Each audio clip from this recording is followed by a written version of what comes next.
Okay, starting. Yes.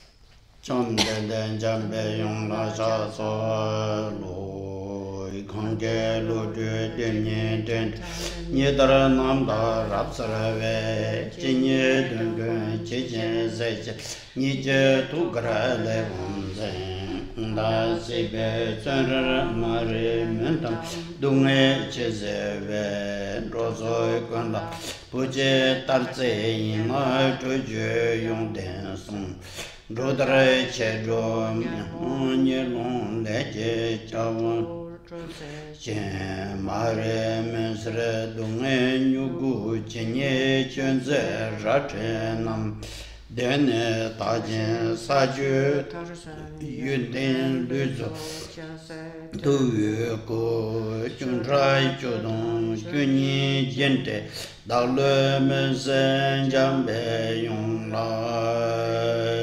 du che dene che che chen ra yu sre che da le te mo men pa ra sre ne Ca dong ten je jong lo to ba ye lo je po be no wa zal do so lo dong bo nga ye da la xin ju re jian da gen de ye ngo la chak je ba so xian jun da rong me ba ye ro la ni je re ju gon te la du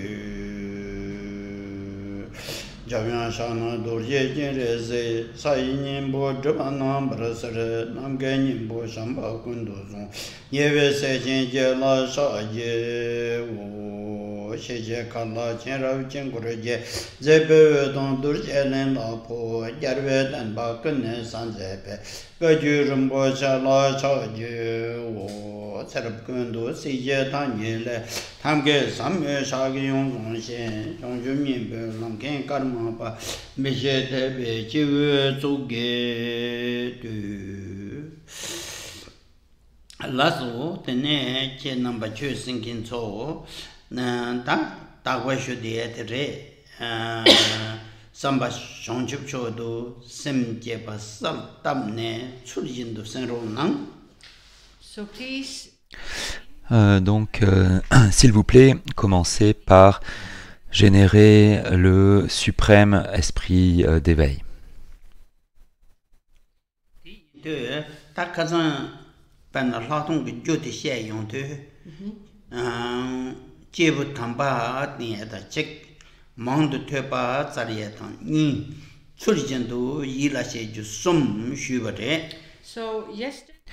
Hier, en ce qui concerne les prérequis à Vipassana, il a été expliqué que l'auteur, Jamgon contre l'Audre Taillé, énumère 3 prérequis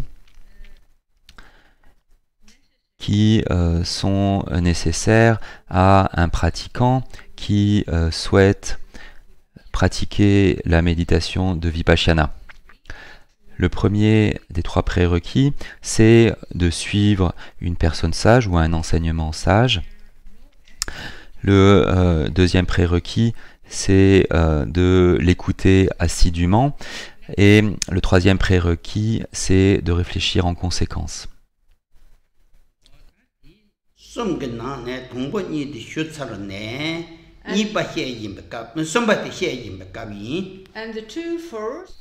Et les 2 premiers prérequis ont été expliqués hier, et aujourd'hui on va expliquer le 3e prérequis, qui est donc de réfléchir en conséquence, c'est-à-dire de réfléchir aux matériaux que l'on a étudiés, le matériau qui a été expliqué par un maître qui a une connaissance parfaite du sens des enseignements.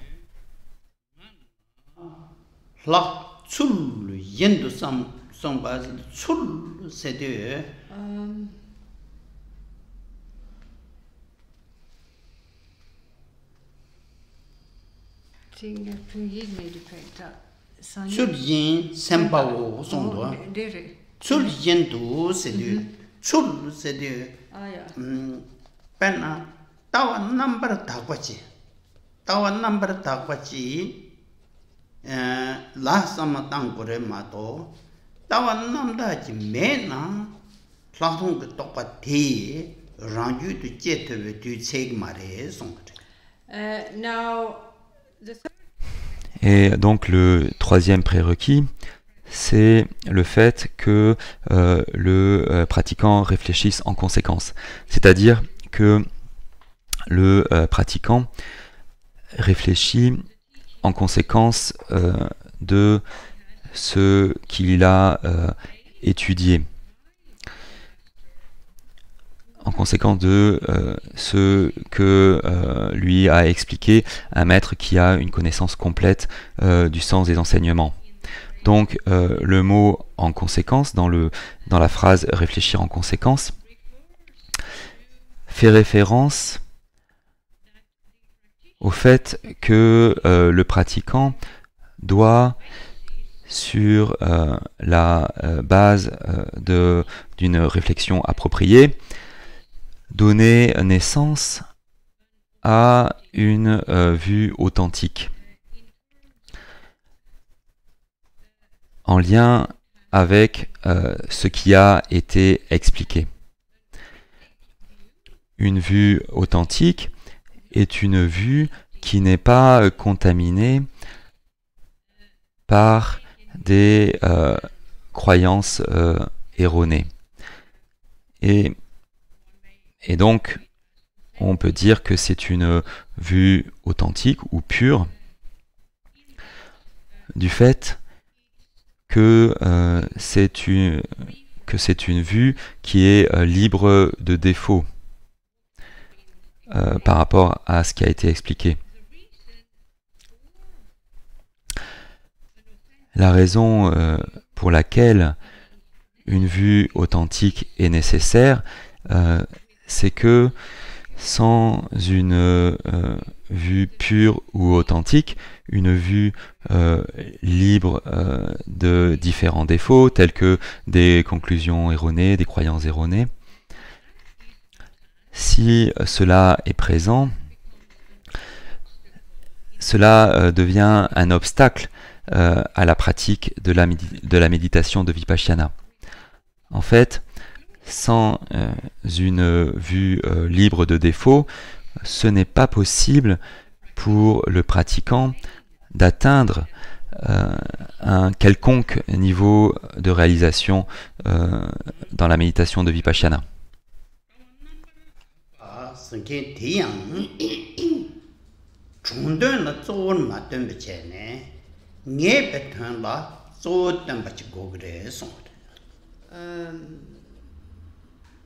Tönpa c'est du Geveshenin gi tendi. Mare. Ona.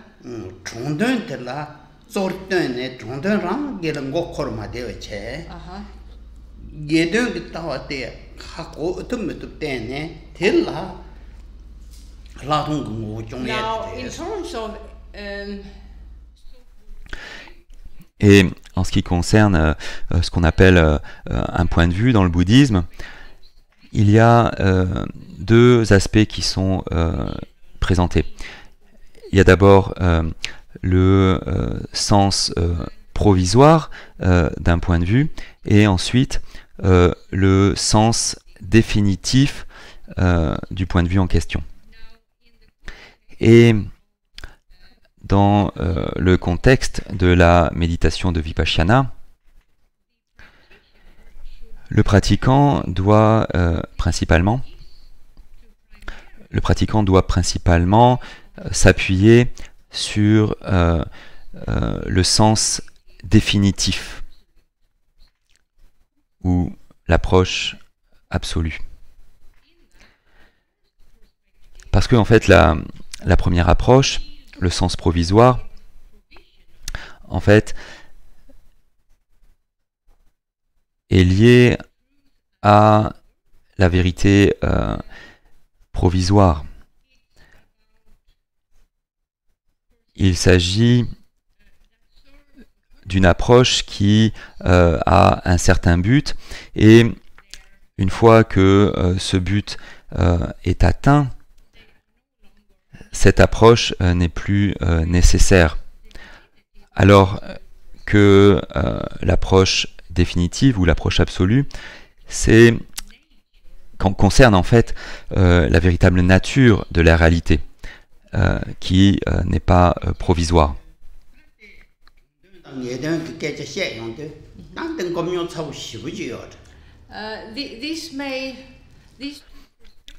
Ces deux approches peuvent être assez confusantes pour pas mal de personnes.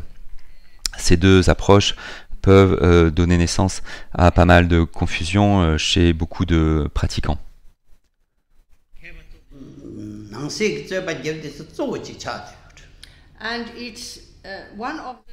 Et c'est un des principaux points de débat parmi les érudits bouddhistes.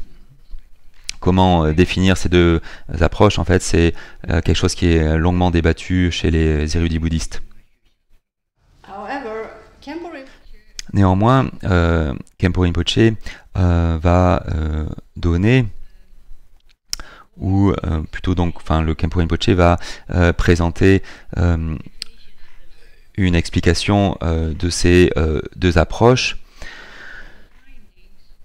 en accord avec ce que Jamgon Kongtrul Lodro Tayé pense de ces deux approches.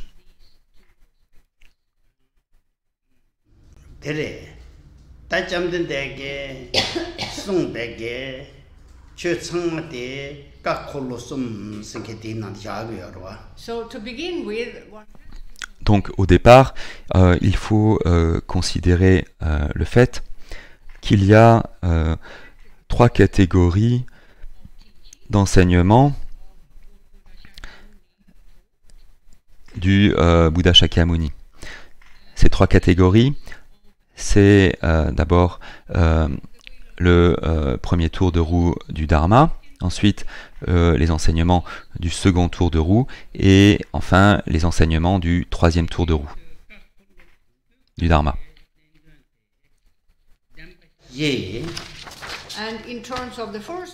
Et en ce qui concerne la première de ces trois catégories, le sujet principal qui a été enseigné par le Bouddha Shakyamuni, c'est les quatre vérités des nobles.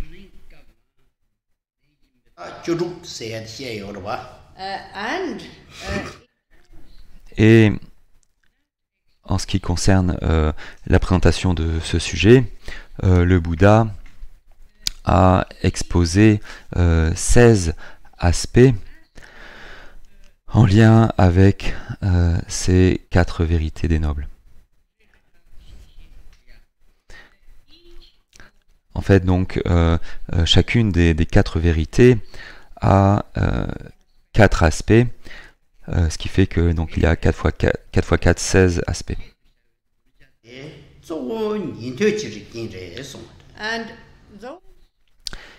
Et ces enseignements concernent principalement les pratiquants du chemin des Shravaka.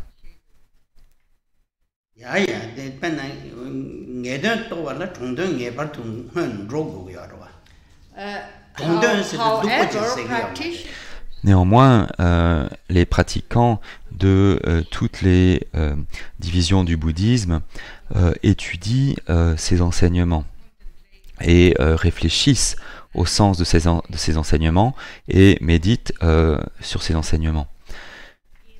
C'est juste que dans la tradition Shravaka, ces enseignements sont ce sur quoi les pratiquants se focalisent principalement.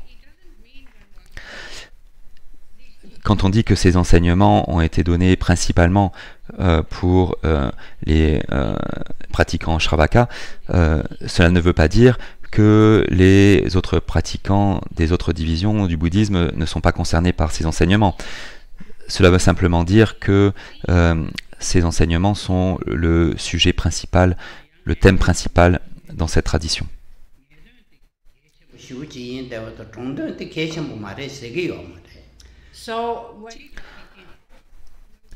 Donc, quand Khenpo Rinpoche a donné les noms de ces deux approches, l'approche provisoire et l'approche définitive, il ne faut pas tirer la conclusion que l'approche définitive ou absolue a plus d'importance que l'approche provisoire, pas du tout. Un pratiquant a besoin de connaître ces deux approches.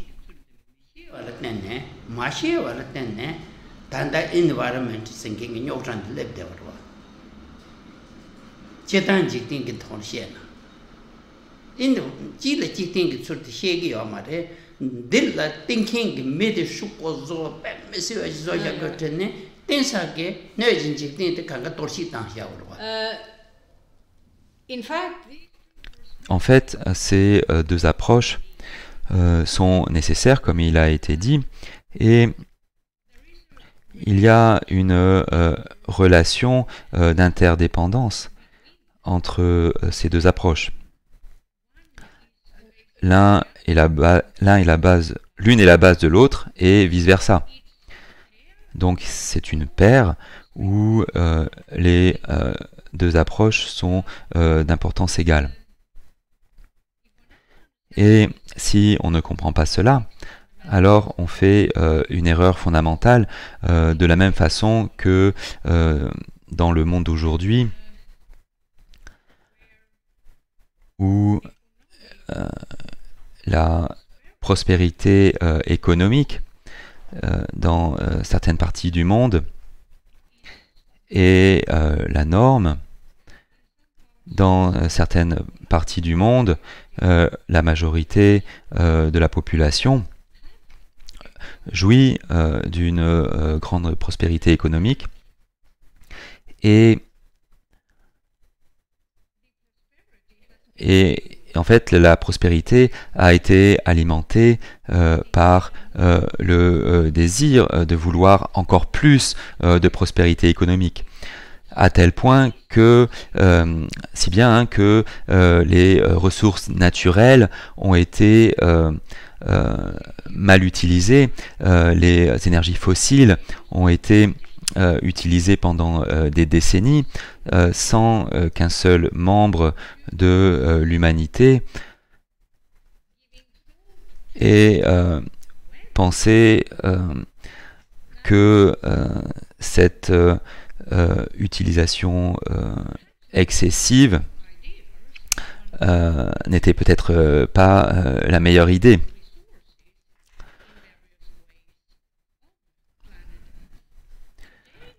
Aujourd'hui, c'est évident parce que maintenant le changement climatique est là. Donc ce changement climatique a commencé et il va empirer. Et donc c'est même peut-être aujourd'hui trop tard pour renverser le processus et d'éviter la destruction de notre planète. Et pourquoi tout cela s'est-il passé?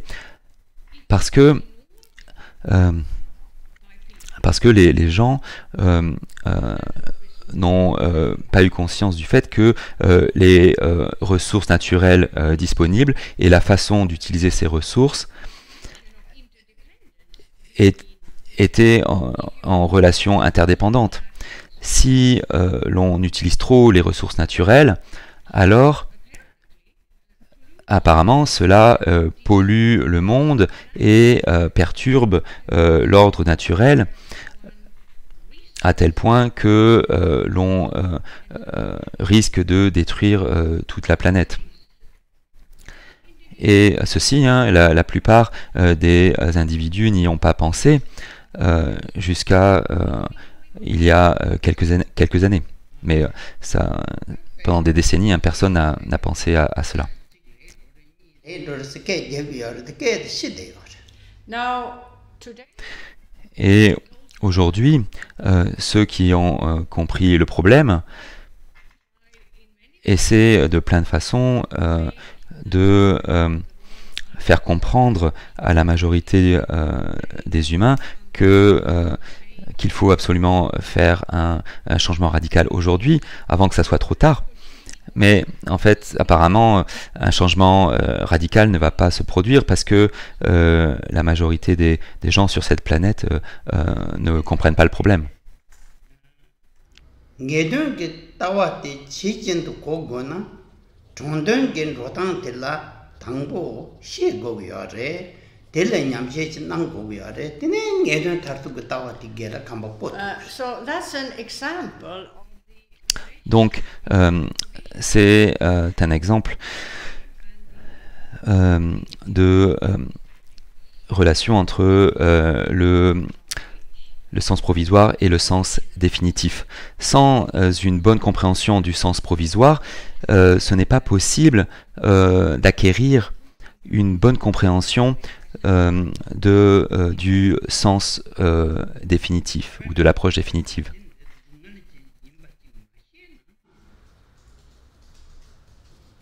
마시나 플라톤 감승이 코라이 노예메로.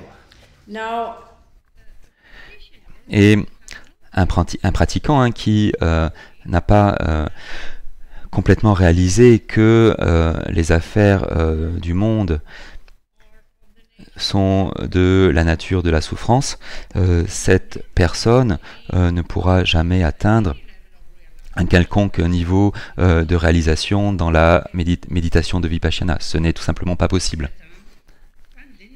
ngedön ge tawa to gre sonye kansong de ge yarsana ta hatung gam tumpin chi ge konsa ngwala song bi yarwa. Chondön le zo maten ngedön. Donc ici, dans son œuvre, Jamgon Kongtrul dit ou met l'accent sur l'importance du développement de la vue authentique. chondön le zo maten ngedön le tön sikete ngedön gam tumpin chi ngwa. Et c'est un message qui est adressé aux pratiquants qui s'est déjà entraîné à l'approche provisoire et qui peut donc adopter une vue libre de défauts. Ce genre de pratiquant peut faire des progrès sur le chemin de la méditation de Vipassana. 잠든 데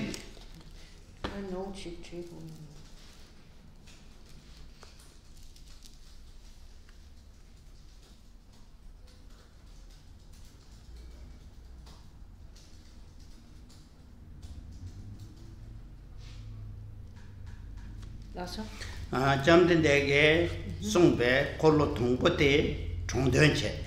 so in terms Donc, en ce qui concerne les 3 tours de roue du Dharma, les enseignements du premier tour de roue sont catégorisés comme étant une approche provisoire. juk pongpone songte number 30 chimbe yi bartu kanga rajin chi tongba yimbache tenla phapnong se. then there is Ensuite, il y a le second tour de roue du Dharma, et là, le Bouddha Shakyamuni a énuméré tous les phénomènes possibles, en commençant par la forme physique jusqu'à l'omniscience d'un individu réalisé, en expliquant que chacun de ces phénomènes est par nature vide d'une réalité véritable. 잘배 되네 최탐제 란신지 동배 동이 대응에는 다투인 송게데 몽부시라래. and there are many Et il y en a beaucoup qui affirment que ces enseignements, les enseignements qui expose la vacuité étant synonyme de l'absence d'une véritable réalité. Et donc la connaissance de cette vacuité, elle est libre de fabrication mentale, selon eux. Et pour eux, ces enseignements qui exposent la vacuité constituent l'approche définitive, sont de sens définitif.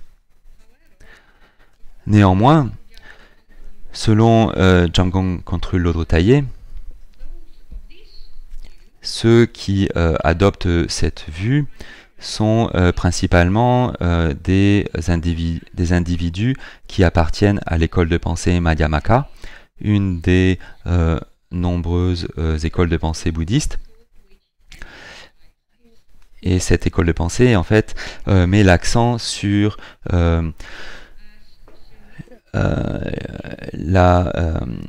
l'aspect de vacuité comme étant synonyme d'une absence d'une réalité véritable au niveau des phénomènes.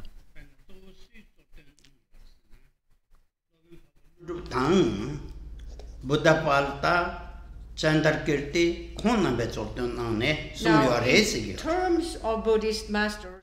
Et en ce qui concerne les maîtres bouddhistes du passé, il y a les trois maîtres indiens Nagarjuna, Buddhapalita et Chandrakirti, ainsi que Shantarakshita, qui adhéraient à ce point de vue, à savoir qu'il s'agit de l'approche définitive des enseignements du Bouddha Shakyamuni.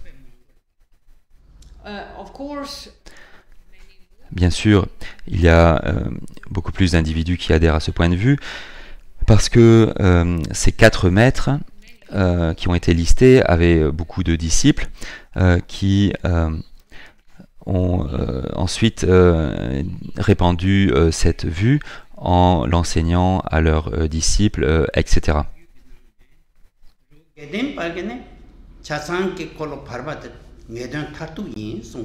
in terms, Et en ce qui concerne le bouddhisme tibétain aujourd'hui, c'est en fait l'école Gelug qui maintient ce point de vue, qui soutient ce point de vue, à savoir que les enseignements du Bouddha Shakyamuni, qui sont connus aujourd'hui comme étant, qui soutiennent que les enseignements du Bouddha Shakyamuni dans le deuxième tour du roue du Dharma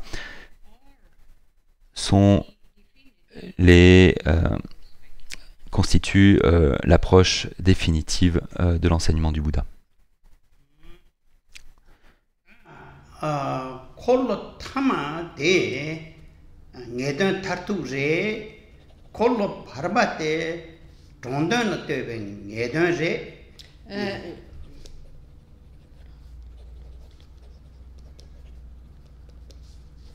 Lasso? 콜로 당벌 때는 공예된 레스 콜로 발바트 콜로 타만 때는 동전에 되어레스. Now, according to Et selon d'autres maîtres, selon d'autres écoles bouddhistes tibétaines,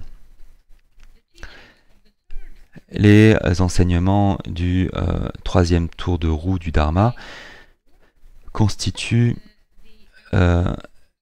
l'approche définitive ou l'approche absolue ou le sens définitif des enseignements du Bouddha.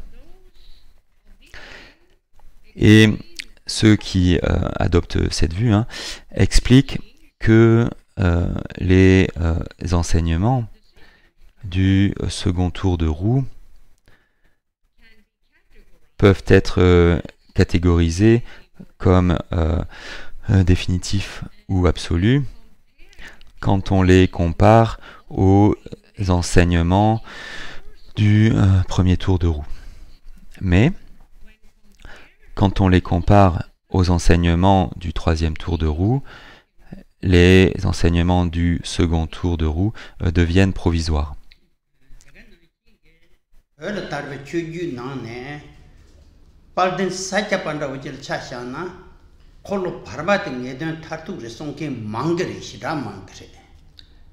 However, Néanmoins, dans l'école Sakya du bouddhisme tibétain, la majorité soutient que les enseignements du second tour de roue constituent l'approche définitive des enseignements du Bouddha Shakyamuni.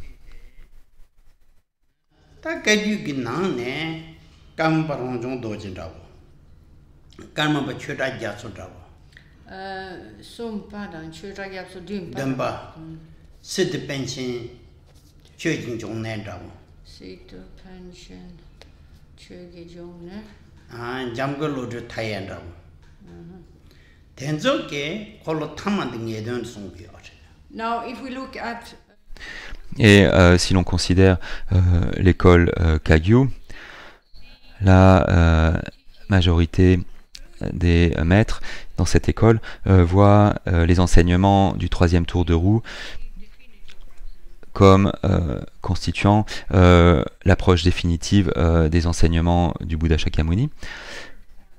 C'est par exemple le troisième Karmapa Rangjung Dorje, le septième Karmapa Chödrak Gyamtso, ainsi que Situ Penchen Chekin Jungne et Jamgon Kongtrul Lodro Taye.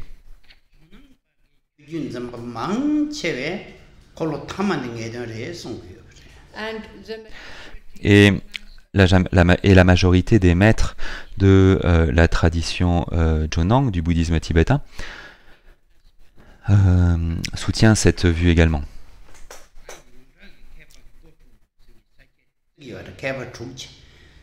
Ou adopte cette vue également. now in the Sakya tradition, Et dans la tradition Sakya, on a vu que beaucoup ont une autre vue, mais en fait il y en a quelques-uns, il y a quelques maîtres de cette tradition qui adoptent la même vue que la tradition Kagyu et la tradition Chonang. Et en général, dans la tradition Sakya, il y a 6 maîtres de cette école qui sont considérés comme étant les plus grands. Et un de ces 6, c'est Shakya Choden, et il adopte la vue, et ce maître adopte la vue que les enseignements du troisième tour de roue constituent l'approche définitive des enseignements du Bouddha Shakyamuni.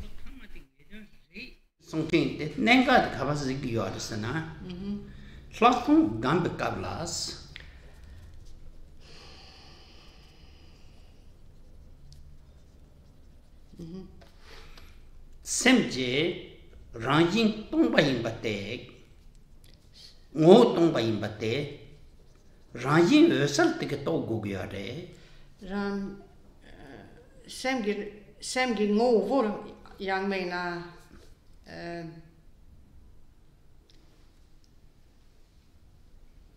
ngovor tang rangshin i dönchik insarva ina dönchi da re tene ngo tongbate ha kongkin de ranjing ösal kyo gugyare chesan ösal now in terms Et en ce qui concerne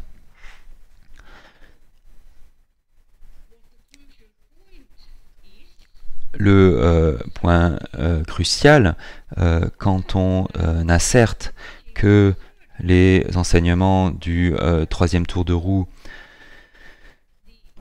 constitue l'approche définitive. Ici, les maîtres qui ont adopté cette vue indiquent que dans le contexte de Vipassana,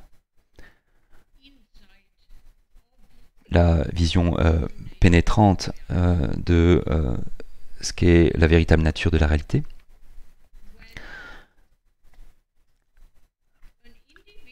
lorsqu'un individu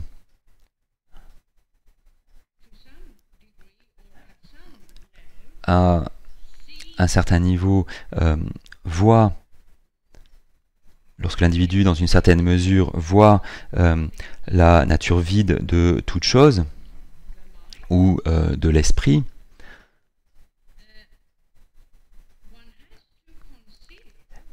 il faut considérer la chose suivante, à savoir qui ou quoi voit la vacuité, qui ou quoi connaît cette nature vide. Et c'est là que ce qu'on appelle l'esprit lumineux ou l'esprit illuminant est expliqué comme le facteur qui connaît la nature vide de tous les phénomènes.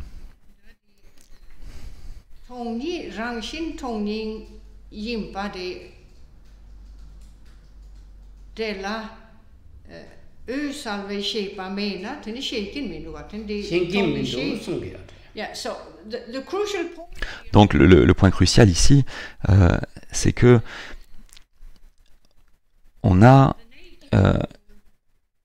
il y a donc la nature ou l'essence des choses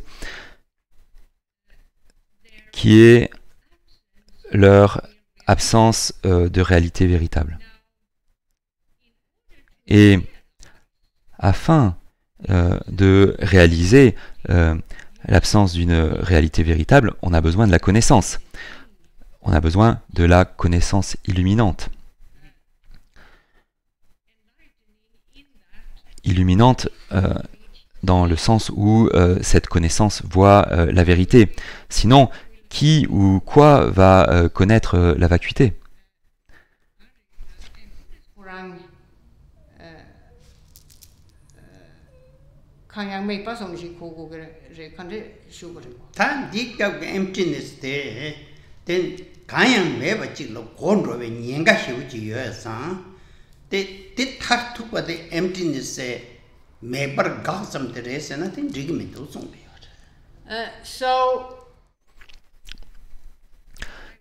Donc,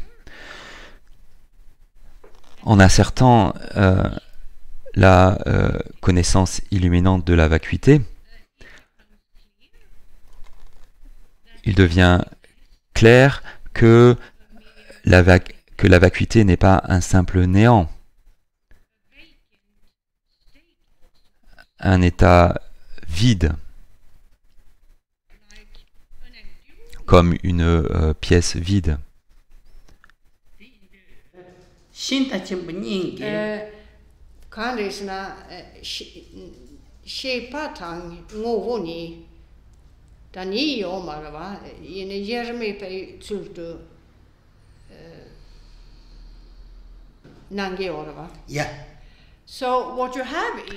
Donc, ce qu'on a, c'est la connaissance illuminante qui voit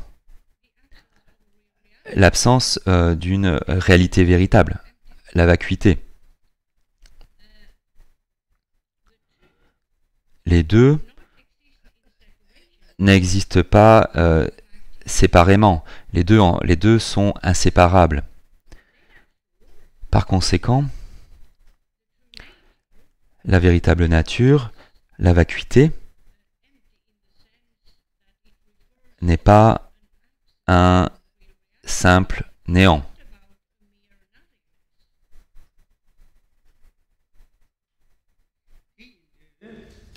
lakung yang takpachi gambala Shintachimbo Yangda Gompala. Shintachimbo Luduptang Shintachimbo Papa Tome Ninki Gomba Karin Benedon Salmon Sonat Jamguk. Nietzsche. Nietzsche Salgore. Now, Par conséquent, Jamgon Control dit lorsque vous essayez d'atteindre une réalisation de la vue parfaite dans le contexte ou au moyen de la méditation de Vipassana, pour que la pratique fonctionne, afin qu'une réalisation soit obtenue, il faut s'appuyer sur les enseignements qui sont exposés dans la tradition qui a pour origine Nagarjuna, ainsi que sur les enseignements de la tradition qui a pour origine Asanga. Il faut connaître les deux.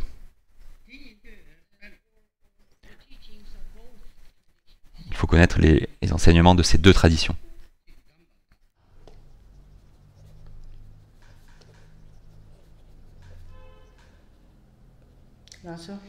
Toma Nito Tawa Namda Salwate Shindu Keshambure. so it's Donc, il est extrêmement important qu'un pratiquant, dès le début, acquiert une bonne connaissance de la vue libre de défaut.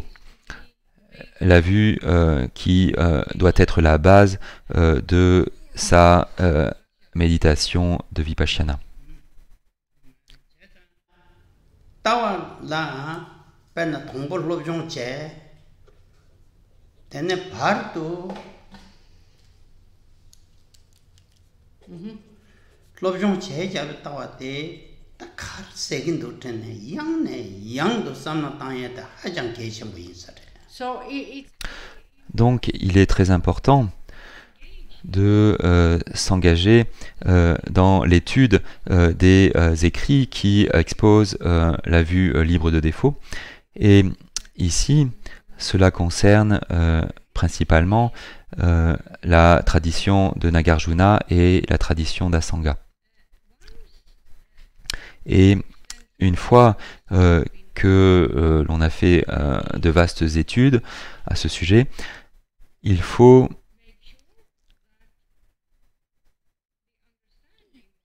être sûr que la compréhension que l'on a, il faut être sûr que la compréhension que l'on a acquise grâce à nos études est sans défaut. Et par conséquent, on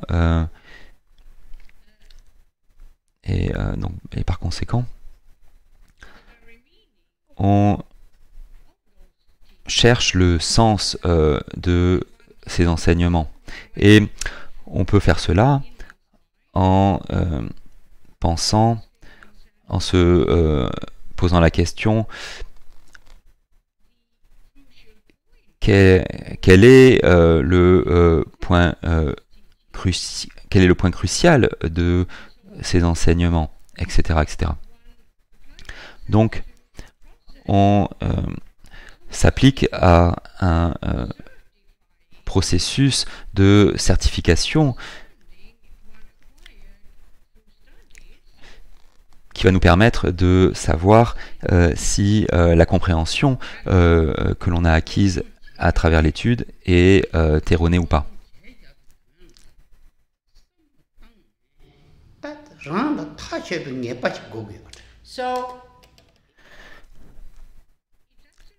Donc, il est absolument nécessaire que l'on arrive à une connaissance définitive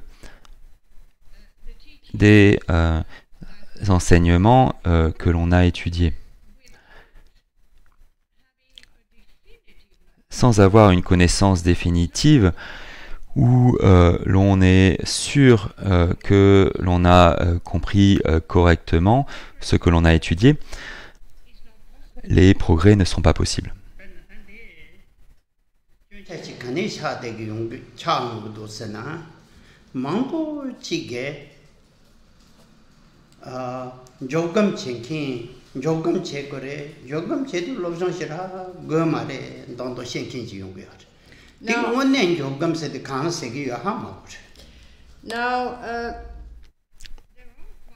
Et en fait, il y a pas mal d'individus qui pensent que, qu'en ce qui concerne la méditation, ce dont on a besoin, c'est simplement de faire des efforts qui permettent, d'une façon ou d'une autre, suivant les instructions de méditation qui sont données, qui permettent de rester dans l'état méditatif qui nous a été enseigné.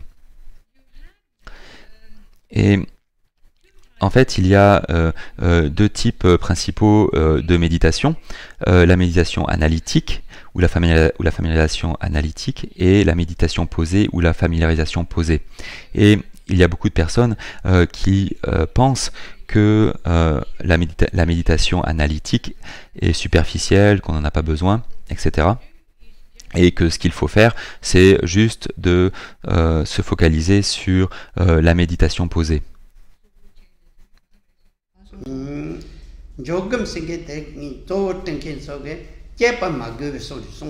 Yeah. So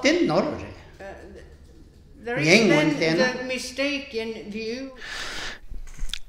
Et donc, en fait, il y a la vue erronée que qu'un méditant, en fait, n'a pas besoin de faire autre chose que la méditation posée. Et donc que l'analyse est un processus d'étude est inutile au niveau de la méditation. Et donc il y a beaucoup de personnes qui ont cette vue, et selon Khenpo Rinpoche, ces personnes sont dans l'erreur.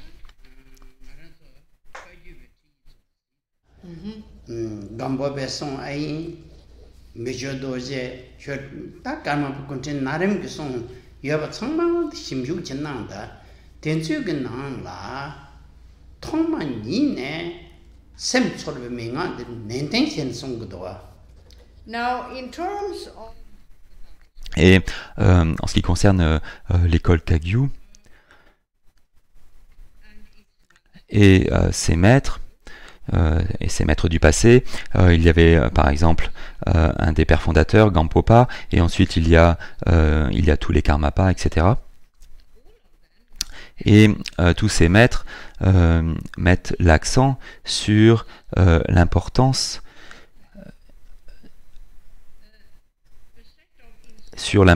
d'une série d'instructions qui sont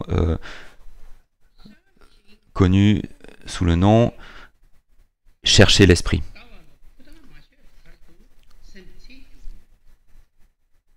Ou la recherche de l'esprit. Et grâce à ces instructions, le pratiquant est capable de se débarrasser des conclusions erronées, des idées fausses quant à l'esprit et à ses fonctionnements.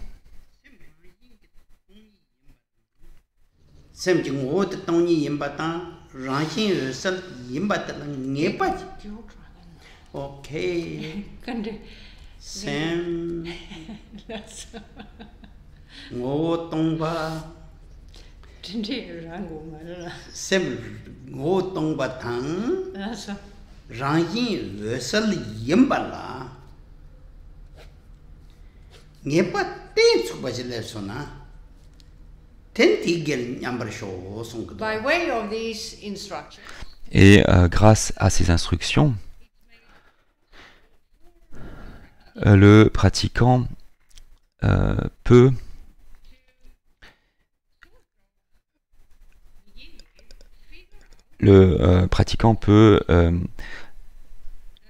comprendre que le courant d'esprit est constitué fondamentalement de deux aspects.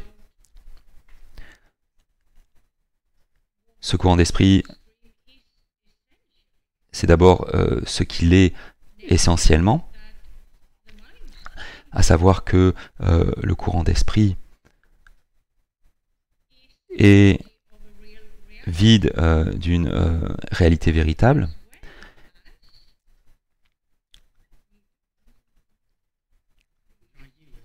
Et ensuite,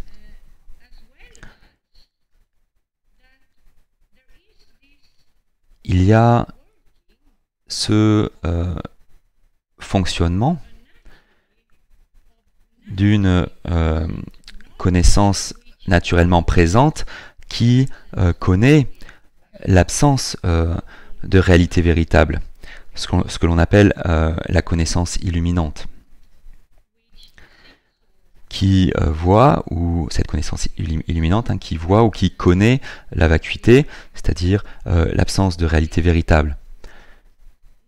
Donc cette connaissance naturellement présente, ou cette connaissance spontanément présente, voit sa propre nature vide, sa propre vacuité. Donc grâce aux instructions qui ont été décrites juste avant, le pratiquant est capable d'arriver à une certitude quant à ce qu'est le courant d'esprit, ou quant à ce que n'est pas le courant d'esprit. Donc il arrive à une vue définitive de ce qu'est le courant d'esprit. Donc lorsque l'on cherche l'esprit, lorsqu'on fait des recherches à propos de l'esprit,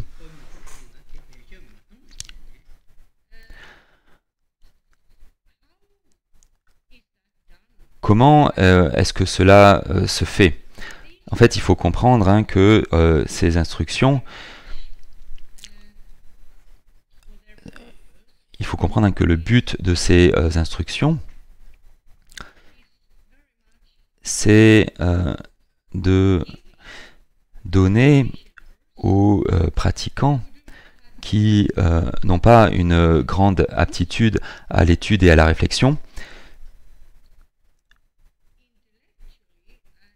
de leur permettre intellectuellement au départ, puis d'une manière plus approfondie après, donc de leur permettre d'arriver à la connaissance du fonctionnement de l'esprit en général, et en particulier en lien avec sa véritable nature. Il s'agit là de pratiquants pour qui c'est difficile de s'engager dans l'étude de l'école de pensée Madhyamaka, parce que en fait cette étude de cette école de pensée implique beaucoup de spéculation philosophique. Il faut beaucoup réfléchir à cela, il faut utiliser beaucoup de raisonnements compliqués pour arriver à une bonne connaissance de la vacuité. Et donc ces études sont au-delà de certains individus. Et pour le bienfait de ces pratiquants, les maîtres du passé ont créé cette série d'instructions qui agissent comme substitut de ces études. Donc pour ceux pour qui ces études sont difficiles et qui ne pourraient pas avoir de succès dans ces études.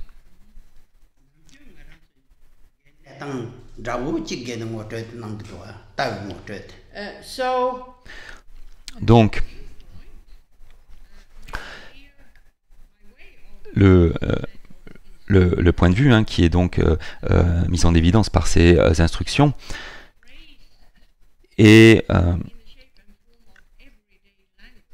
en fait exprimé dans le langage de tous les jours. Ce qui est donc plus facile pour les personnes qui n'ont pas d'aptitude pour les études complexes. Donc il y a beaucoup de manières qui permettent de montrer cette vue à ces pratiquants qui n'ont pas de grande capacité pour l'étude.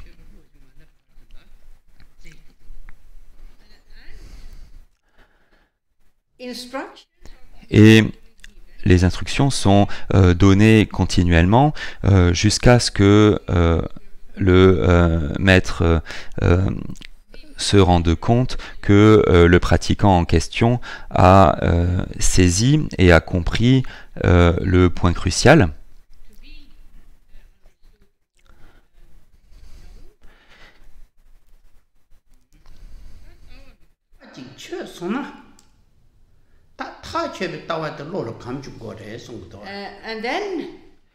Et alors, comme le pratiquant a maintenant obtenu une connaissance définitive de la vue authentique, le maître lui dit de cultiver cette vue dans sa pratique de la méditation.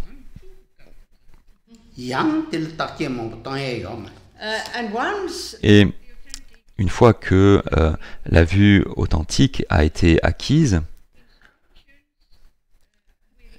les instructions qui ont pour but de montrer la véritable nature de l'esprit aux pratiquants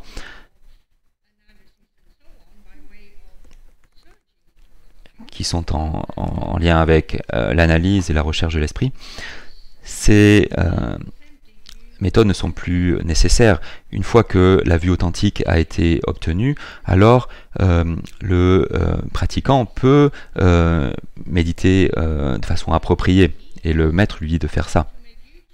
Il n'a plus besoin d'utiliser les instructions précédentes. Ces instructions ont atteint leur but et il n'a plus besoin de les utiliser.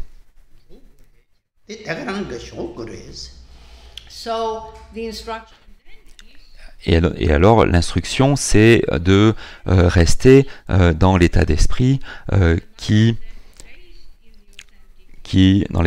est basé sur la vue authentique et qui donc connaît la véritable nature dans une certaine mesure. Et c'est là que la méditation posée est pratiquée. Et à ce moment-là, il n'y a plus besoin d'aucune analyse. Parce que le pratiquant, à ce moment-là, connaît la vue correcte.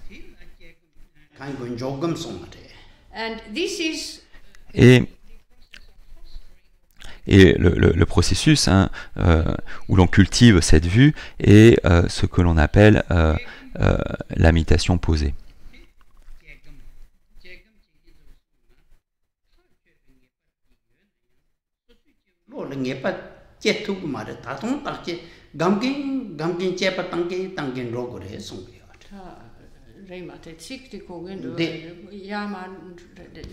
Dan jogam singhe de tanda tere songa. Da jegam singhe de jegam nangkin soge. Ta chebe ge tawate ta chebe ge tawate sosu cheu samne tang tang chires. Chi sungen no titi. Nga ge ta che son son na yang. O korang da de norne.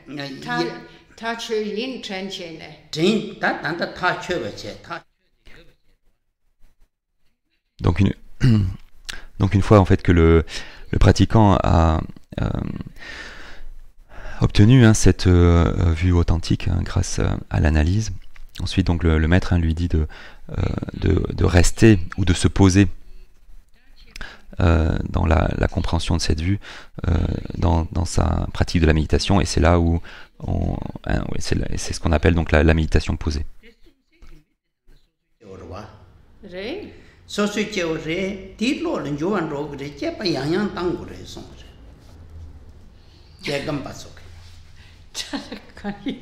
Ngani ta kukpa chayo sare. Ta charan jogam gel sam tang ta chur. Me geve shenen gi da cherang ta chepe tawa de rede du sung na yang tene Sung na yang tene de du geve shenen gi da che di gongo gendu sung kanango gerwa. ya gam se ta gam de kap la yang tokpa minra shar gerwa Ore so gerwa. so gerwa daga na sing re ji dong de la long chon a sam ji ta che gerwa Ya. de du ta wa ke phe ma song wa Ore de song sa yang nei yang do ta wa la che ba tang ge phe na nge pa de che ro gre den ta wa de to me tawa de to de du tene chepa tango mare song song. den jogam pa ke Re in geve shenyen da chirang ta chepe nge pa de nye du kana ne tene koran nyam sulen pa po de ta de dendre mare da geve shenyen nor de kare 다 된대란데 챙겨 말와 때 다동 서수제 로송자 따와 푸타체 다동 예반 롱도 벼 말했어 다 요쇼 된 mare da de shegure ngani pe chi stuck chayo sar 배는 배지야 그러고 최라 전한 따외 따와데 라메 다 셈세된데 레스 모트치 제르와 다 라마리 야슈 라메 대가랑레 감쇼 아 소나 차랑 그 감로와 감 데베카다 추로 감킹 감벨로데 가르레스나 소수제 로로와 까브레 남돈 라밍기 개체 그래 까브레 직단라고 젠 개체도 따베 지들라 랩투고 말해서 da digging on larava ta di ngeshe tobne tene tawa di gong yare ma to chepa cheju mi du song song 송송아 tanda lame gi ngeshe tob du di na yang 단딩 재금 받소게 송동 세계여와 재금도 조금 이여와 ya 다지된 조금 값으로와 ya tanda chegong gi kap 야 ore chegong gi kapsu gi da karina mina geve shenen ji da tanda yapu cha de du chiran ko de du da de sem tong song digging e pagi kechamare 다처럼 셈 하남 시에된 도스 ya 다 제- halam 다저 야포레샤 송도 셈차상 통나양 데 카두레 마도 델 감투요 말어 감고그로와 re ti na ngarang gyur tan samro tango gerwa ka re sena nge ma de da cherang tawe nge pan ye du kana ne tene chegom chege mare songsonga goge mare songsonga 딘 조금 별로로와 re de jogong gi log re te tanda chegom gi kapsu lama de den de sungna da cherang ko de du chikpa mare ve 야 제단 직배수 저와데 이내야 코랑게다 라메처럼 고된 도스 따와들 송 땅에 감을 갑라 yang jin mo de che yong de the Koran nghe pa de nghe yo ma re. nye yo ma de Okay, da den de shik song na tene da ke par shi jong ge ra de ma to pe kyan sa bore ni. So then Donc ensuite, il y a le processus d'analyse où le pratiquant, qui est guidé par l'ami de vertu, s'engage dans les instructions qui lui permettent ou dont le but est d'arriver à une connaissance définitive de la véritable nature de l'esprit. L'adjectif définitif indique ici qu'il n'y a plus de doute dans l'esprit du pratiquant. Et donc, par conséquent, ce pratiquant, lorsqu'il essaie de méditer sur la véritable nature de l'esprit, n'a pas de pensée telle que « Ah,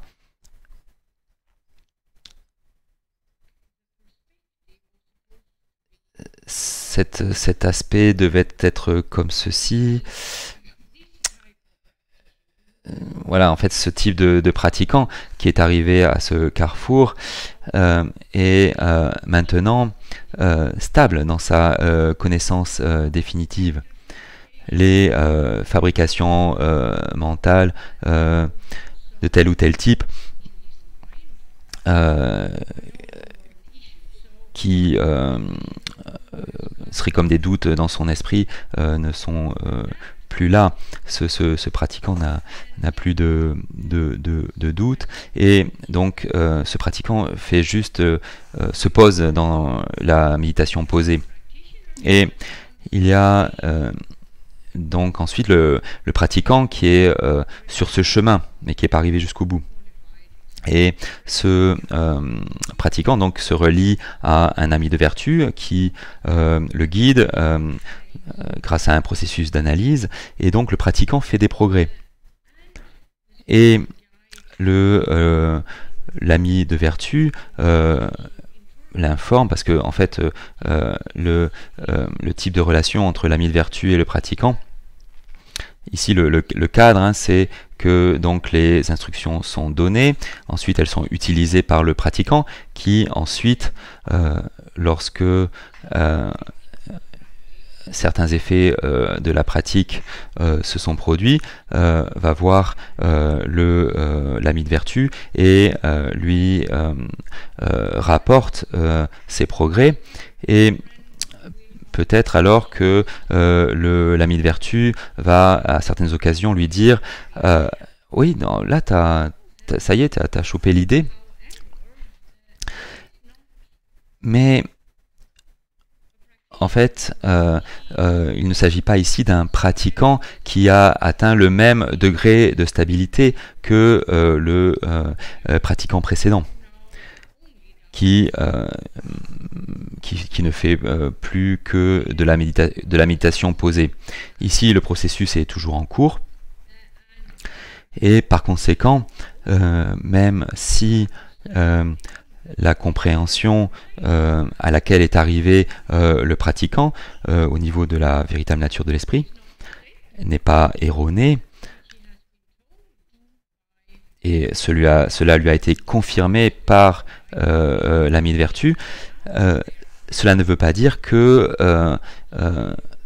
maintenant il peut juste faire de la méditation posée, parce que en fait ce pratiquant est toujours dans le processus, il est pas arrivé au bout du processus, donc il s'agit d'une personne ordinaire, et une personne ordinaire qui fait des progrès sur le chemin va avoir des pensées à propos de ceci ou cela, des pensées à propos de la véritable nature de l'esprit, des pensées à propos d'autres choses vont faire surface, et par conséquent le pratiquant de ce niveau est sujet à des perturbations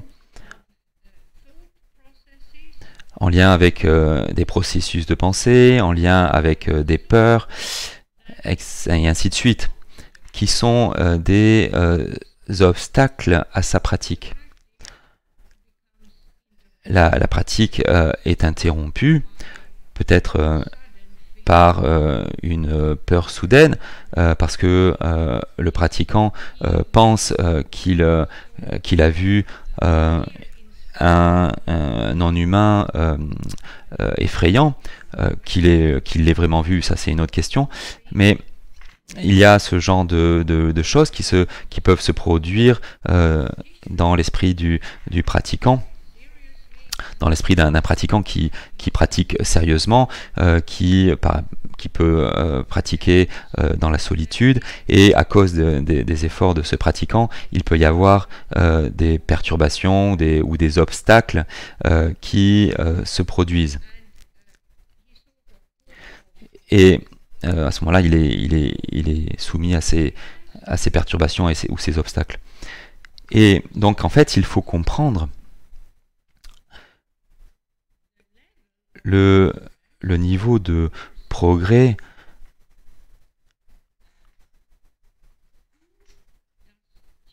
auquel est arrivée une personne qui pratique juste la méditation posée, grâce à la guidance de l'ami de vertu, et le niveau et les différents niveaux de progrès auquel est arrivé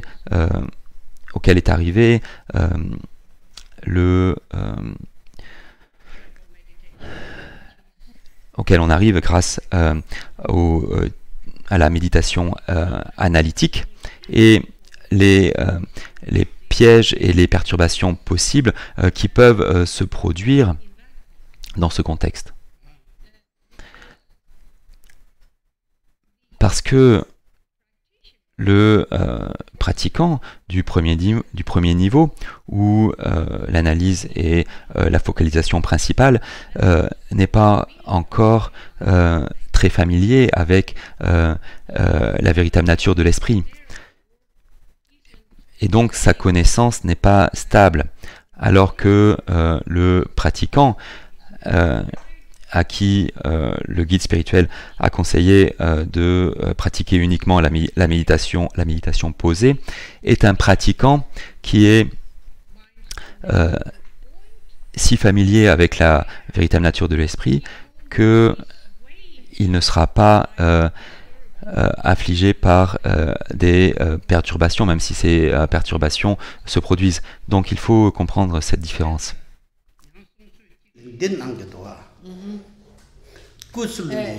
Pernara, les chouines, dans pour n'est pas dronken terra, pena Dredra Chitnang Nayang, Digipar Cheche Marikan, Resna Koran, Semginello, Gi Shade City, Tenta Churn, and Barches on Gire Yamari, Digi Kepa. Ya, Digi Chepa Shira Yugrova. Tene Chegum Nankin Terra, Koran Dekas temporate Sayomarava, Semgine looked la Com Dekas Yomarava, Tene Chik Raison Ramina Tene de Barchella Sopa, Regirava. Chezan Digi Kepa Ergo. Dig Chepa Tamuji Yungadua, that Chepa Chin de Yungiorva. Yang Norna. North the Chimindu, the Chegam Patent Zorva.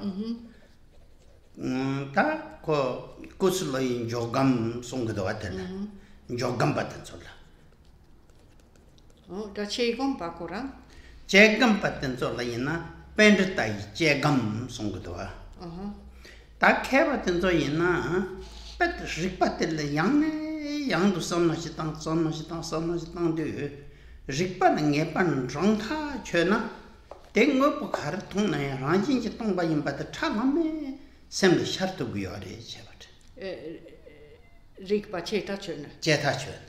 Tindage Machon part to Jepat go to the Karanjo, Yard Pinkamatis. So, Lamatic says this is one. Donc c'est un aspect, hein, l'étendue de la familiarisation que possède le pratiquant avec la véritable nature de l'esprit, ce qui permet d'avoir différents niveaux de stabilité. Et un autre aspect, c'est le suivant. Khenpo Rinpoche revient à la pratique de la méditation analytique, où le pratiquant est quelqu'un qui s'engage dans l'étude et la réflexion des enseignements des traditions de Nagarjuna, Asanga et ainsi de suite. Et comme cela a été mentionné, cela implique des processus complexes de raisonnement qui permettent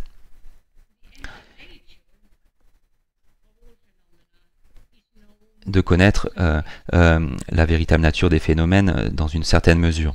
Et la focalisation ici, la focalisation du pratiquant est telle, donc ici la focalisation du pratiquant est telle que, en conséquence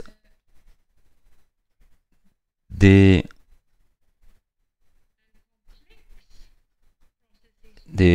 processus de raisonnement vastes et complexes, cela devient assez clair pour le pratiquant que toutes les choses sont vides d'une réalité véritable. Et donc, il ne faut pas comprendre la méditation analytique. Il ne faut pas penser de manière erronée que la méditation analytique n'est constituée que d'études formelles. Bien sûr, au départ, il y a des études formelles, mais une fois qu'on est familier avec le contenu des écritures, alors on utilise le contenu simplement mentalement, parce qu'on est très familier avec le matériau. On n'a plus besoin du texte et on n'a plus besoin de lire ce que le texte explique et de réfléchir à ce que le texte dit. En fait, on est tellement familier avec le matériau que l'on peut faire sans les mots écrits. Et le résultat, Khenpo Rinpoche explique, est obtenu dans le cas de certains pratiquants. C'est-à-dire que la véritable nature de toutes les choses est comprise et est vue clairement en conséquence de ces exercices intellectuels plus complexes. Et donc, un certain niveau de certitude peut être accompli. En bref,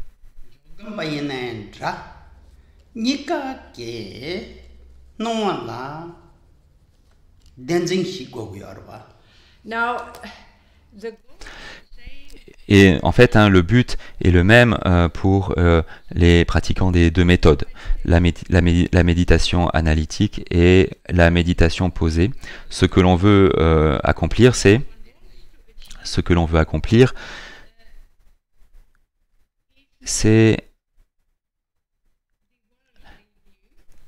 la vue mondaine qui suppose que toutes les choses sont réelles. C'est ce que l'on veut éradiquer en utilisant une de ces deux approches. Donc le but de ces deux approches, c'est de supprimer la vue mondaine, hein, qui suppose que toutes les choses existent réellement.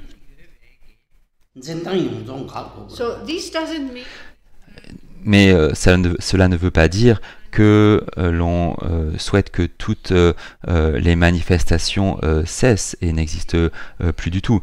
Ce n'est pas ça la vacuité. Il s'agit de notre perception de toutes les apparences. La supposition que toutes les choses sont réelles, c'est ce que l'on veut supprimer. On ne veut pas que les choses s'évaporent dans le néant. Ce n'est pas du tout le but ici.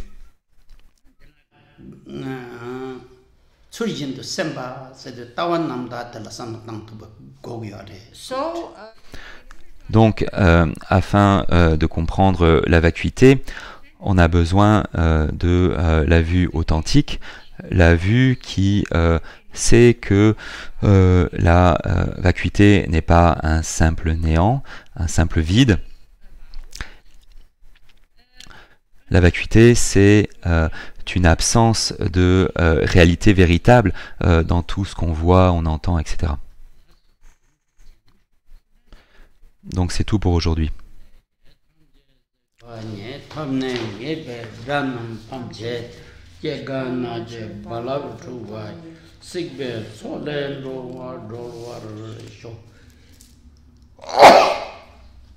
Ouais.